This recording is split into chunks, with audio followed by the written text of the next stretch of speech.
Thank you, Alan. Hello, everybody.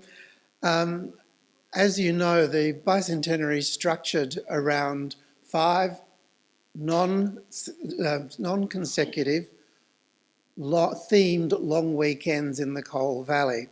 There are various events that occur in between the weekends, but the basic structure is the long weekends. We decided to do that to ensure that we didn't overwhelm the town with visitors during the peak season. Putting the plan together, we were aware of some concerns about the cruise ships disgorging a couple of thousand into the town unexpectedly, meaning that if that coincided with what we're doing, people would not be able to get a park, not find a coffee, not be able to get into things. So we decided to spread it a little more evenly through the period. The period being 4.5 months, starting in December and finishing the main part of it in March. But there'll be a number of projects that will work through during the year, and my feeling is that if we're all still up for it, we'll probably have something towards the end of the year that ties it off, acknowledges how successful, I'm positive about it, how successful the Bicentenary commemorations have been, and say well done to everybody. The first weekend is as you know, the launch of the Bicentenary, parade through town, and there'll be a few exhibitions on at that time. The second weekend is the History Festival that Alan is organising, and we hope that many of you will contribute stories that you have of your families and the history of buildings and the town. Please let us know.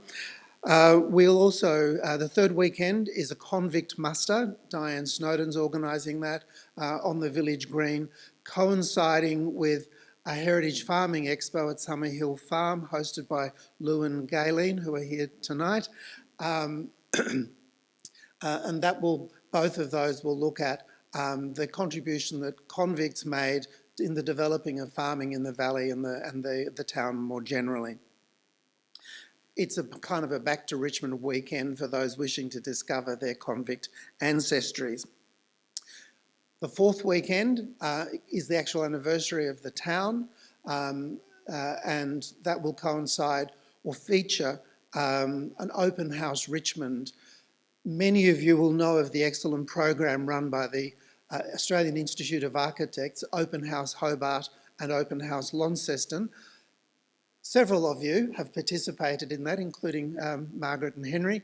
It's a wonderful thing, and we are thrilled to be able to say, to be able to present their first wholly outside the capital city or Launceston open house venture.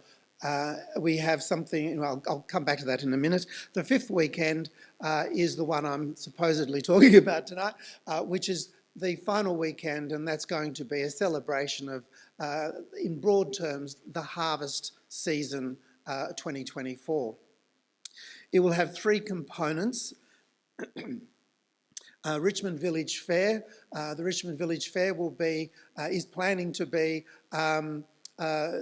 more of a traditional village fair for this particular outing, and we look forward to that success.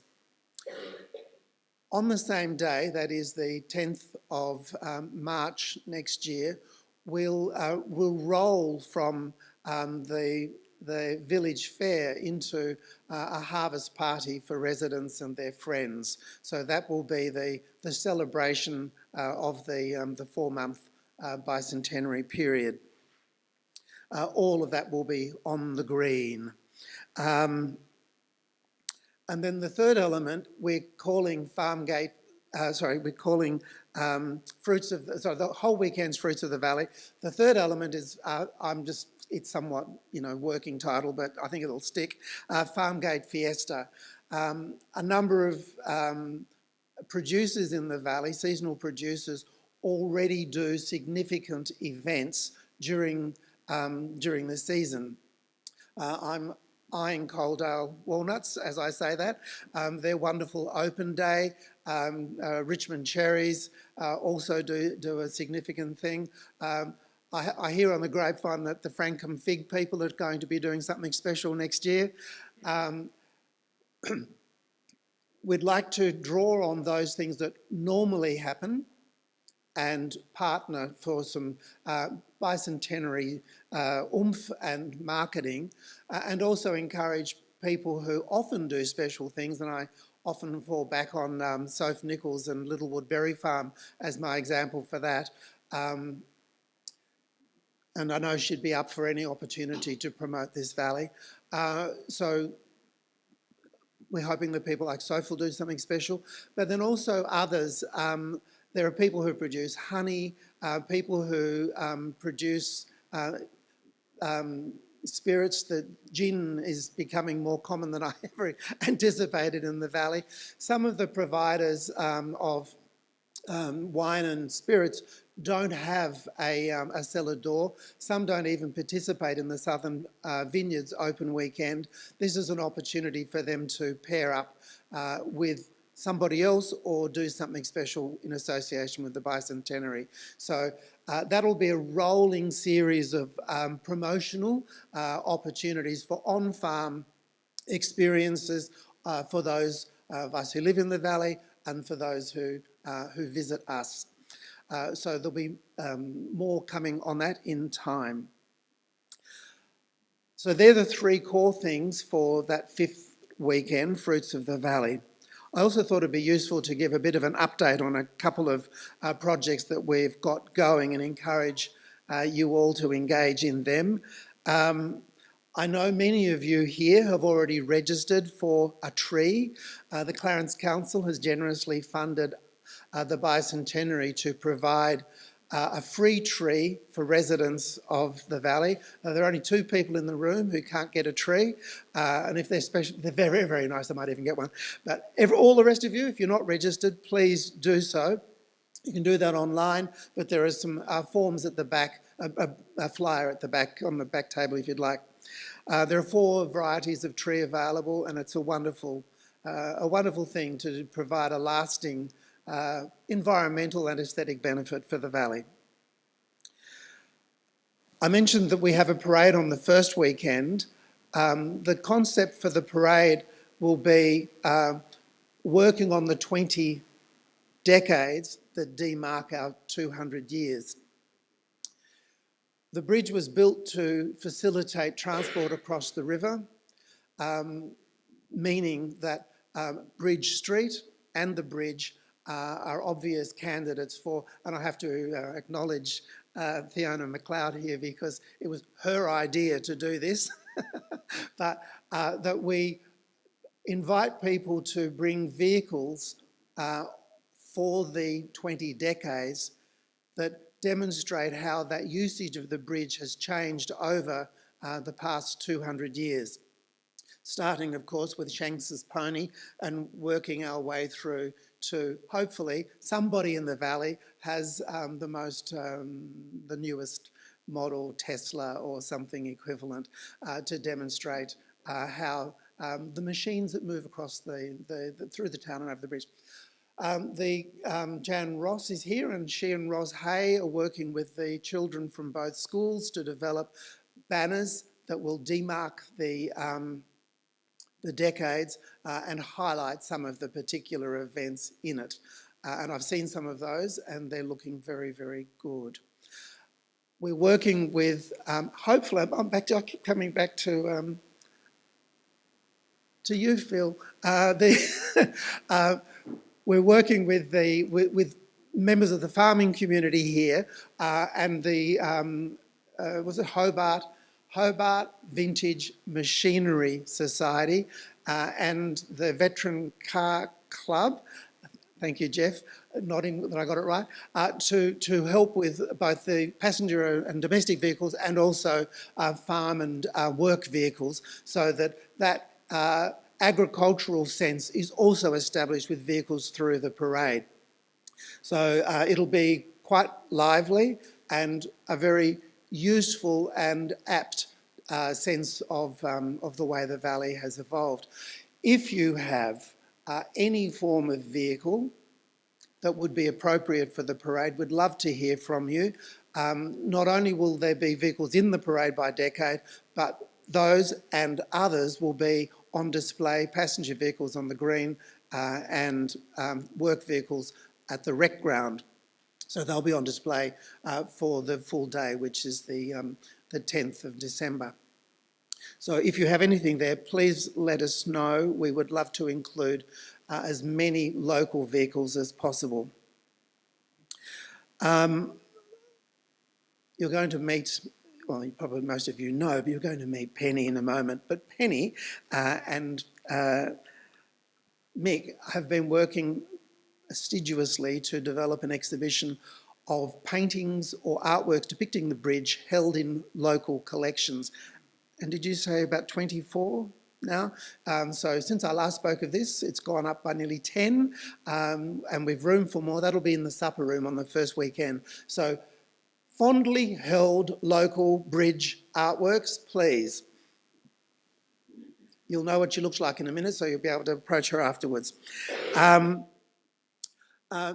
Michael McPhail, who's an archaeologist at ANU, but has a house here in Edward Street, is very keen to have your help in developing an exhibition of hidden treasures, things that you've found on, under, in your property that we can tell a story about who's lived here before, learn something of the things they did, the things that were contributing to build or discarded on your property. So that's another exhibition that we would love to have contributions from you for.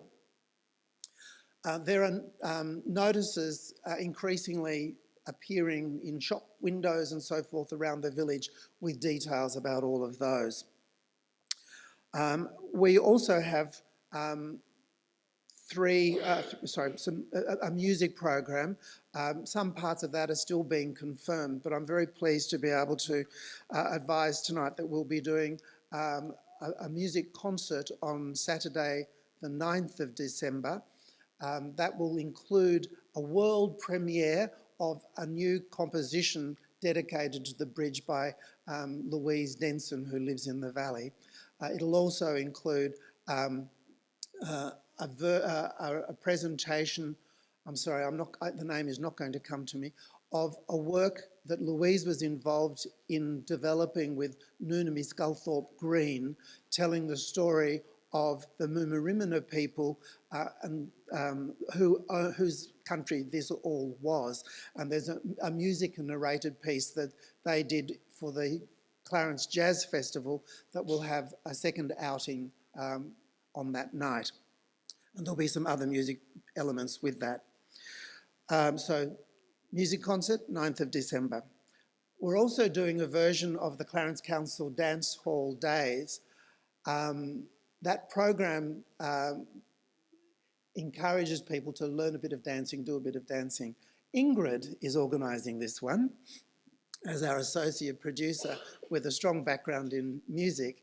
And she's describing it as more of an event than a dance. I'm back to you. I have access to a bunch of frocks beautifully modelled for me by Michael some months ago